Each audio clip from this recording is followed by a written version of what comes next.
Hey, welcome to CS Connect. My name's Mike. I'm Diana. I'm Pat. Today we are talking about the fact that you and I, we should choose words wisely.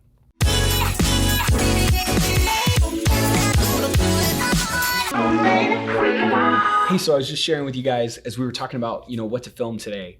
I woke up the other day. I've been getting up early. I don't know about you guys, but this quarantine thing has me getting up really early. And I woke up early in the morning, and my wife, she'd been a little under the weather, so she'd slept a little extra that night. She needed it. Her body was resting.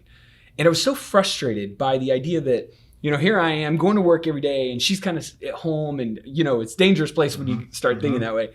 Here's what happened. I come in and I turn the light on and I'm like, are you going to sleep all day? I started off with some pretty aggressive words in our marriage. We quickly recovered from that, but it just got us talking about the power of our words, right? Yeah. And how important it is to choose words wisely. It makes me think of, I was telling you this, Proverbs 18:21, and it says the tongue has the power of life and death. Yeah. Right. So it's talking about our words have the power to lead towards death or lead us on these paths towards life. And really, your words that morning kind of started off. What were you saying when we talked about this? I think the way it went is you said, cool, you started your day with words of death is what you told me, basically, which is true, right?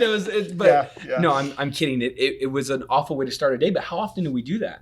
How often do we kick off a conversation with someone that's in a negative tone or in a negative way that's just causing death in a relationship? Well, this is why this is a fun conversation, because there's no one listening that hasn't done that. I mean, that's what James says when he says no one can tame this tongue. Right. We've all done that. So we all struggle. You're not alone. Yeah, thank you. Thank you, Pat. So I think the question is, we all do this, but let's just get clear. What are some of those conversations that lead us towards a path of death? Like kind of killing trust, killing hope, killing joy. What are some of those types of conversations? Well, definitely telling your wife she should be sleeping in. That's at the top of the list. Husbands, don't do that. Don't do that. Yeah. No, I think the idea of just like maybe you're you see negativity in everything, right? You see something, the obvious worst of something in everything you're looking at. Absolutely. Or speaking when you're frustrated, speaking when you're tired, maybe even when you're hungry, right? I even think sometimes those conversations that lead to death are when you assume the other person is judging you or withholding something. Yep. I do that a lot. That's one of my issues, where you're making an assumption instead of asking, are you saying this? You assume that they're meaning that or saying that or insinuating that, and then you jump in and start saying stupid things. And you respond and you're like, nope, I'm kind of killing trust. And I think that's especially true in like a digital world, right? Where you don't get human interaction and face-to-face connection, where flesh and spirits are interacting. It's a text message, and the words can mean many things when you read that text message. So that's not huge. putting the exclamation point or the smiley face with emoji, it. that thing, right? All caps with exclamation points. Yeah. What are some ways that our words bring life? I mean, what are some things that we do that bring life to the people around us? Encouragement. I mean, everyone needs encouragement. I've met some people that have said, I don't really need to be encouraged. And then I get to know them. I'm like, yes, you do. Yeah, you do. In fact, you probably need it more than anybody just by the fact that you're saying that. But it's what Hebrews says, where it says, encourage one another every day. Yeah, I think it's easy for Christians to think, well, they have the gift of encouragement. I just don't have that gift. But we're all tasked with encouraging each other, right? And maybe even to put it a little bit differently, like, I know that there's people when they speak to me, it's this, I know you're for me, and you believe in my best. You make space for we all have hard edges or awkward or whatever, difficult parts.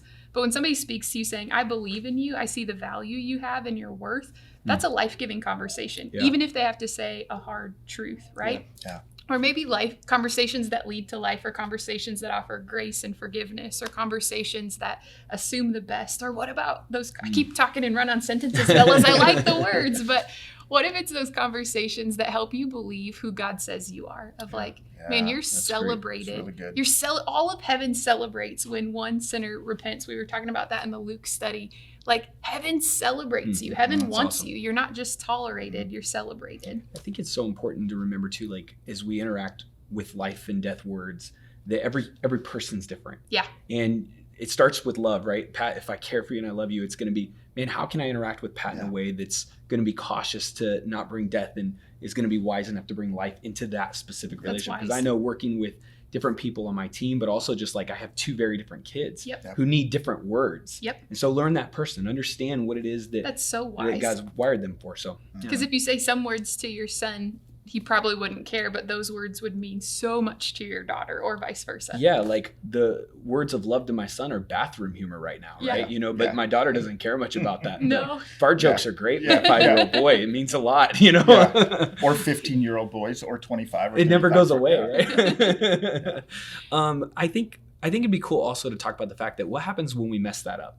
Like, what do we do when we mess it up? We say that thing like I did with my wife. Are you going to sleep all day and flip the light on? One thing I've tried to do better in life is just go ask for a do-over. I think that was the word you used when we were talking about this yesterday. But, in that moment, it's just going and saying, hey, can I have another shot at that? Yeah. I messed that up. Can I try that again? And I know that's helped so much with me. At first, I was intimidated to do that. But then I found out once I start saying that, it's actually not that bad. It's actually a healthy thing. It acknowledges, hey, I know that I was wrong. Yeah. Can we try again? Can we take a second lap? Yeah, that's good. Mm-hmm. I think what's important though is we were talking about this. James does say, he says, hey, be slow to speak. Yeah. Right? Yeah. And Pat, you were saying like, because your words matter and you actually can't take them back. Yeah. Right? There's a great story about a priest in a town and a woman who's kind of known as the gossip. And he tells her, I want you to go take a feather and lay it at the door of everybody you've gossiped about. And she does that. A couple days later, she comes back and goes, now go pick up the feathers.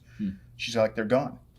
And his point to her was like, that's the same with words. You can never take them back. That's powerful. So I think we have to start with be very careful what you say, because you can apologize, you can try to take a do-over, but you can't take the words back. Can't take it back. Yeah. That's where I'm like so thankful for grace and for Jesus. Like what makes us distinct as Christ followers is he says, I know you're going to speak words of death and I want to help you speak more words of life and help you recognize and grow. And there's grace for that. So we get to be people who receive the forgiveness and grace of Jesus. But what's sometimes so hard is we have to offer that to folks when they say knuckleheaded words to us. That's right. You know, it's hard. Yeah. But understanding we've all been there. Absolutely. That's right. Yeah. So today we just want to say, hey, there are conversations that are either going to build towards life, kind of like a path leading towards life, or words that are leading towards death. They're tearing down trust. They're tearing down connection. They're tearing down hope. What if we just said, God, would you help me notice my pattern? And would you help me speak words that build life, that breathe life into hope, life into faith, life into connection? That's good. Could be a lot of fun for us to try. And we'll be praying that God helps you today with that. Thanks for tuning in. We'll see you next time.